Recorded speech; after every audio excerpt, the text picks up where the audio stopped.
RCF. Ciel Bleu est une association spécialisée dans la prévention santé auprès des personnes fragilisées par l'âge, un handicap ou une maladie chronique. Ciel Bleu nous propose sa chronique hebdomadaire de sensibilisation aux bienfaits de la pratique régulière d'une activité physique adaptée. Bonjour Baptiste. Bonjour Olivier. Le 11 juin sera célébrée la Journée mondiale du bien-être. Certains d'entre nous utilisent le sport pour atteindre cet état de bien-être et prônent un esprit sain dans un corps sain. Mais au fond, est-ce qu'on peut concrètement définir ce qu'est le bien-être et comment le sport ou l'activité physique peut nous aider dans sa quête ? Eh bien, si on regarde la définition d'un célèbre dictionnaire qui définit le bien-être comme un état agréable résultant de la satisfaction des besoins du corps et du calme de l'esprit, on voit bien que la définition reste pour le moins assez vague. L'Organisation mondiale de la santé définit pour sa part la santé comme un état complet de bien-être physique, mental et social, sans que la notion de bien-être soit clairement définie là aussi.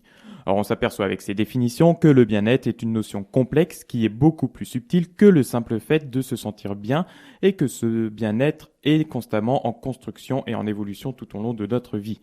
Alors je ne me suis pas dégonflé, j'ai continué mes recherches et j'ai trouvé une définition qui pourrait nous aider à mieux identifier ce qu'est le bien-être. Elle date de 2005 et elle est de Netz. Alors selon cet auteur scientifique, le bien-être serait la combinaison de 4 dimensions. La première, notre état émotionnel. C'est l'anxiété, le stress, l'énergie, la fatigue ou encore l'optimisme. La seconde dimension correspond aux perceptions que l'on a de soi. Ce sont nos compétences, l'estime de soi, la perception de son corps ou de sa condition physique. La troisième dimension est le bien-être psychique, qui correspond à la perception de la douleur. Et la quatrième dimension, c'est le bien-être que l'on perçoit, notre qualité de vie subjective en quelque sorte. Baptiste, est-ce que ces dimensions sont mesurables et comment peuvent-elles nous renseigner sur notre état de bien-être ? Eh bien, les chercheurs qui étudient le sujet abordent l'évaluation du bien-être au travers des facteurs dominants qui sont l'anxiété, le stress, les émotions, l'estime de soi ou encore l'état dépressif.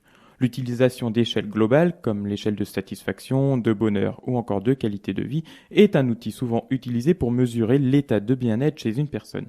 Que nous montrent précisément les études qui ont exploré le lien entre l'activité physique et le bien-être ?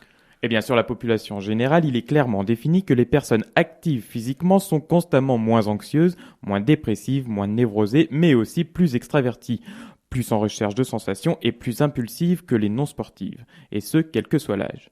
Les études montrent également que chez des personnes sans pathologie, il y a clairement un lien entre le niveau de condition physique et les symptômes dépressifs ou l'état de bien-être global ressenti. On comprend que l'activité physique régulière nous amène à nous sentir bien mieux, mais quels en sont les mécanismes ? Eh bien, d'un point de vue purement physique, selon l'activité que l'on entreprend, on va se sentir plus souple, plus endurant, plus fort, plus tonique, et tout ça va jouer sur le moral. On va avoir une meilleure image de soi et de son corps.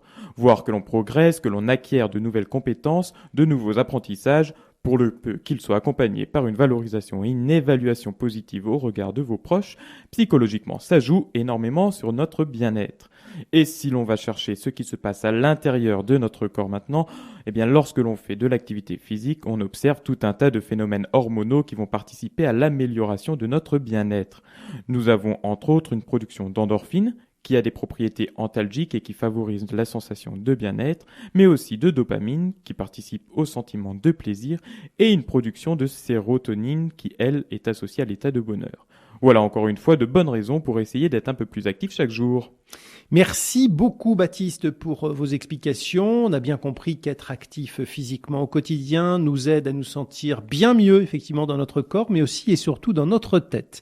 Alors la Fondation Ciel Bleu nous donne la possibilité de soutenir le développement de la recherche, de l'innovation dans le domaine de la santé par l'activité physique, ainsi que pour améliorer l'accessibilité financière et géographique des programmes développés. À bientôt Baptiste. À bientôt.